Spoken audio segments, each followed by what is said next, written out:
নমস্কার বন্ধুরা, আমি অনুশ্রীর হোম লাইফে জানাই তোমাদের সকলকে স্বাগত।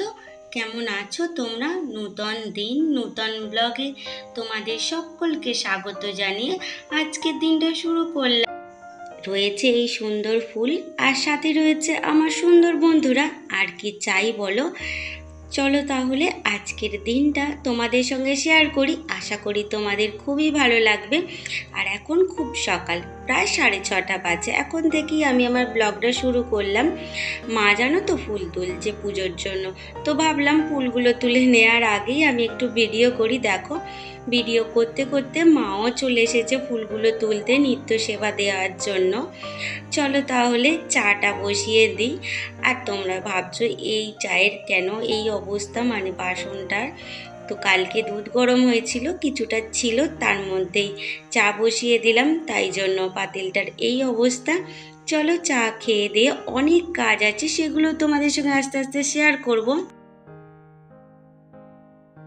আজকে মা করবে রান্না আর আমি করব এই চাটনিটা। এটা পেঁপে আর এইদিকে কেটে রেখেছি এগুলো আম, দুটোই পাতলা পাতলা করে কেটেছি। এটা দিয়ে সুন্দর একটা প্লাস্টিক চাটনি করব।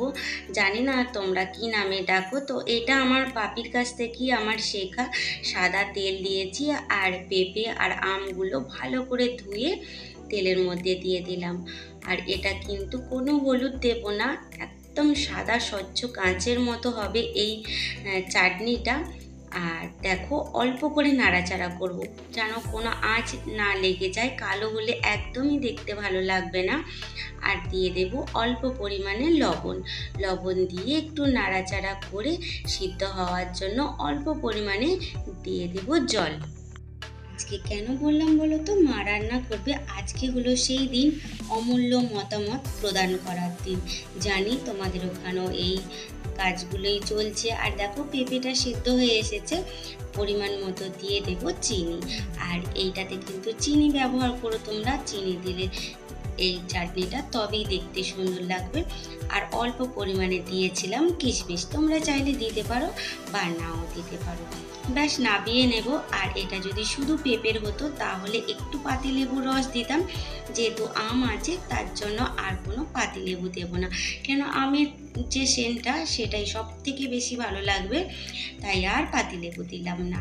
আর যদি শুধু পেঁপের করতাম তাহলে অল্প পাতিলেবু দিয়ে নাবিয়ে নিতাম, সেম প্রসেসেই করতাম। তাহলে দেখো বন্ধুরা, অমূল্য মতামত তো প্রদান করে চলেই এসেছি। আর আসবার সাথে সাথে দেখো, 4টে মেঘও নিয়ে চলে এসেছি। প্রচণ্ড পরিমাণে ঝড় উঠেছে। বাড়িতে আসার সাথে সাথেই সমস্ত জানালা দরজা বন্ধ করতে আরম্ভ করে দিয়েছি, না হলে রাজ্যের যত ধুলো বালি পাতা সমস্ত কিছু বাড়ির মধ্যে চলে আসবে। আর কি যে প্রচণ্ড পরিমাণে মেঘ ধরেছে। এই যে বারান্দা দিয়ে তোমাদের দেখাচ্ছি, দাঁড়াও আগে জানালাগুলো সব বন্ধ করে নিই, তারপরে বাইরের দিক থেকে দেখাবো। প্রচুর পরিমাণে মেঘ ধেয়ে আসছে আর মনে হচ্ছে বৃষ্টি হবে।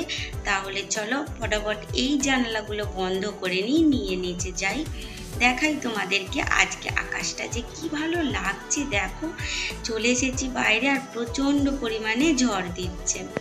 আমার এই ঝড়ের সময় বাইরে বেরোতে খুবই ভালো লাগে, বেশ ঠান্ডা ঠান্ডা হাওয়া দেয়। আর কি ভালো যে লাগে, গাছপালা যখন হাওয়াতে দোলে না, খুব ভালো লাগে।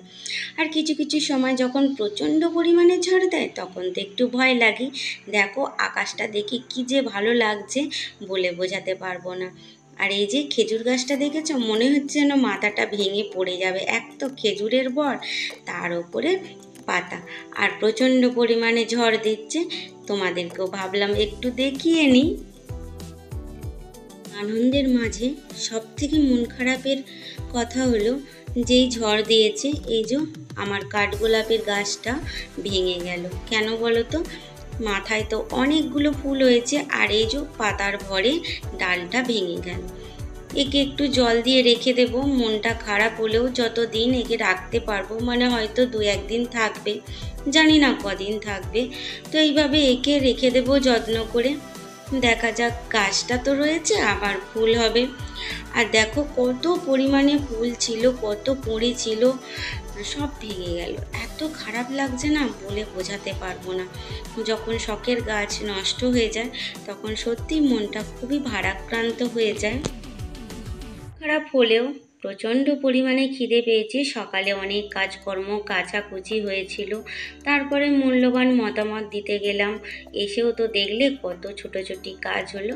আর এই যে আমার আজকে সেই স্পেশাল চাটনি, মায়ের হাতে ডাঁটা দিয়ে মাছ দিয়ে তরকারি আর শাক ভাজা, এই ছিল আজকে দুপুরের লাঞ্চ মেনু। ভাবলাম তোমাদের সঙ্গে একটু শেয়ার করে নিই। চলো তাহলে খাওয়া দাওয়াটা করে নিই। আর এটা হলো বিকেলের দিকে। ভেবেছিলাম বেডশিটটা শুকনো হবে না, কিন্তু না, বৃষ্টি তো হয়নি, খানিকক্ষণ ঝড় দিয়েই চলে গেল মেঘ উড়ে। আর এই যে বেডশিটটাও শুকনো হয়ে গেছে, সাথে জামা কাপড় যে সমস্ত কাচাকুচি হয়েছিল সবই প্রায় শুকনো হয়ে গেছে। তাই ভাবলাম যে চলো তাহলে এই কাজটা সেরেই রাখি, কেননা সেই সন্ধ্যাবেলায় আবার এই সব বেডশিট মেলা একদমই ভালো লাগে না, ঝামেলা। আর নিজের এই যে ফোনের নানা রকম কাজকর্ম তো থাকে, তাই ভাবলাম বিকেলবেলায় এই কাজটা সেরে রাখি। যে সমস্ত বন্ধুরা আমার সাথে রয়েছো, আমার ভিডিওটা দেখছো, তোমাদের মন থেকে জানাই অসংখ্য অসংখ্য ধন্যবাদ। নতুন বন্ধু তোমরা যারা আজকে প্রথম ভিডিওটা দেখছো, তোমাদের যদি কোনো অংশে ভালো লেগে থাকে তাহলে প্লিজ চ্যানেলটা সাবস্ক্রাইব করে আমার পাশে থেকে যেও। আর এই দেখো গাছটা নামিয়ে নিলাম, এই জগটা করে জল দিই তো, তাই আর অন্য কিছু হাতের কাছে ছিল না। আবার জল দিয়ে গাছটা রেখে দেব, ততক্ষণে এই গাছগুলোতে একটু জল দিয়ে নিই।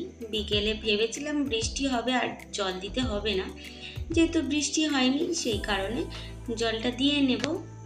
আসলে কি বলতো বন্ধুরা, এই যে গাছে জল দেওয়া, গাছে পরিচর্যা করা, এটা একটা ভালোবাসাই আলাদা ধরনের। আর দেখো আমার রজনীগন্ধা গাছগুলো বেশ কিন্তু বড় বড় হয়ে গেছে। জানি না কবে স্টিক আসবে, গাছের আদেও ফুল হবে কিনা, যাই হোক যত্ন তো করে যাচ্ছি। আর এই যে আবার সেই গাছটা জল দিয়ে ভালো করে রেখে দিলাম। পাতাগুলো একটু ঝিমিয়ে গেছে, জানি না কদিন থাকবে। তাহলে চলো বন্ধুরা, তোমাদের সাথেও আজকের মতো এখানেই বিদায় নিচ্ছি। দেখা হবে আবার নতুন একটা দিনে নতুন একটা ব্লগে। খুব খুব ভালো থেকো।